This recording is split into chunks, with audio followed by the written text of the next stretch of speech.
नमस्कार साथियों। नर्सेज के 1564 पदों पर उत्तराखंड के बेरोज़गार नर्सेज सिर्फ़ और सिर्फ इंतज़ार कर रहे हैं। भर्ती प्रक्रिया कहीं ना कहीं बहुत ज़्यादा लटक चुकी है, बहुत ज़्यादा देरी इस प्रोसेस में हो रही है। ये प्रक्रिया कब की ख़त्म हो जानी चाहिए थी, कब की हम लोगों को नियुक्ति मिल जानी चाहिए थी। 12 दिसंबर 2020 को वैकेंसी निकली थी, विज्ञप्ति आई थी। उसके बाद से लेकर लगातार ये भर्ती विवादों में रही। पहले इसका जो माध्यम था भर्ती का वो परीक्षा था और सभी सीनियर्स ने एक साथ मिलकर इसका माध्यम वर्षवार करवाया और अब वर्षवार होने के बाद फिर से भर्ती प्रक्रिया लटक चुकी है। और इसके लिए मुझे लगता है कि जिम्मेदार हम ही लोग हैं, क्योंकि हम ही लोग कहीं ना कहीं सरकार के ऊपर हद से ज़्यादा भरोसा कर ले रहे हैं।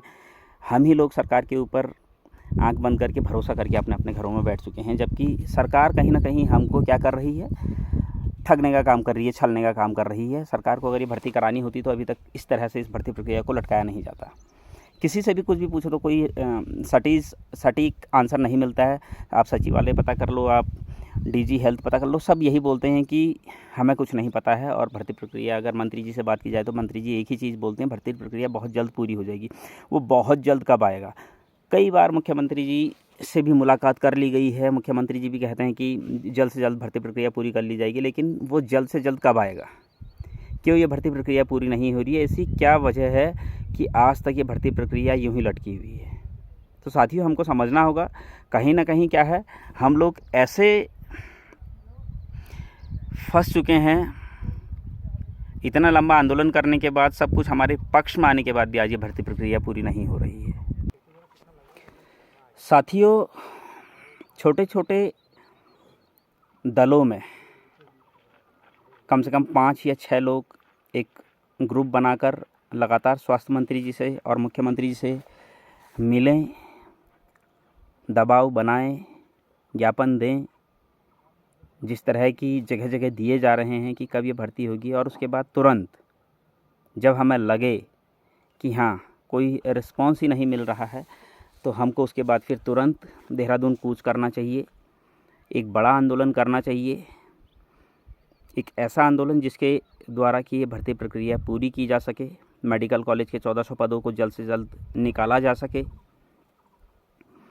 स्वास्थ्य मंत्री जी लगातार भर्ती प्रक्रिया को जल्द से जल्द पूरा कराने के लिए हमें सिर्फ़ और सिर्फ आश्वासन दे रहे हैं। उस आश्वासन को हमें हकीकत में बदलना पड़ेगा, और वो तभी संभव है जबकि हम लोग एक होकर लड़ाई लड़ेंगे।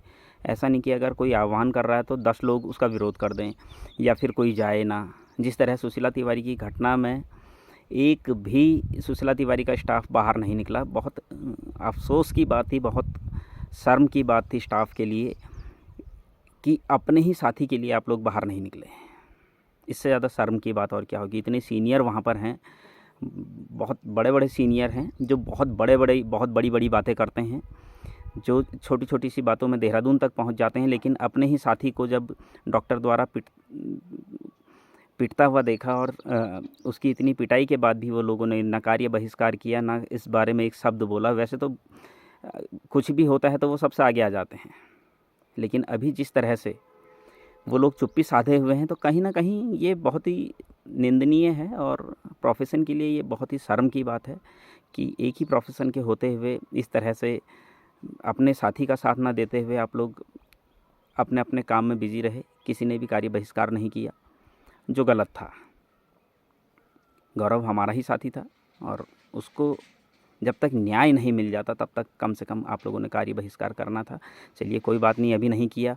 मैं उम्मीद करता हूं कि अगर 7 दिन के अंदर गौरव को न्याय नहीं मिलता है, गौरव को अगर, तो आप लोगों से यही उम्मीद करता हूं कि आप सभी लोग, सुशीला तिवारी के सभी लोग और सुशीला तिवारी के पूरे उत्तराखंड में सभी लोग कार्य बहिष्कार करेंगे। मैं ये उम्मीद करता हूँ और ये ज़रूरी भी है, क्योंकि हमारे साथी को जिस तरह डॉक्टर द्वारा उसके साथ मारपीट की गई, गाली गलौज किया गया, और मारपीट करने के बाद, गाली गलौज करने के बाद उसको ये बोला गया कि बाहर मिल, जहाँ भी मिलेगा वहाँ मारूंगा। मतलब आप सोचिए किस तरह खुलेआम खुली धमकी दी गई। ये बहुत गलत हो रहा है और इसका विरोध हमको करना चाहिए। जब तक देखो ये छोटी छोटी चीज़ें हैं और बहुत बड़ा मुद्दा नहीं था। अगर हम उसी टाइम सभी सुशीला तिवारी के जितने स्टाफ है सभी लोग उस टाइम पे स्ट्राइक कर देते, उसी टाइम पे सब लोग कार्य बहिष्कार करके बाहर आ जाते, तो हमें इतना हल्ला करने की ज़रूरत नहीं पड़ती है।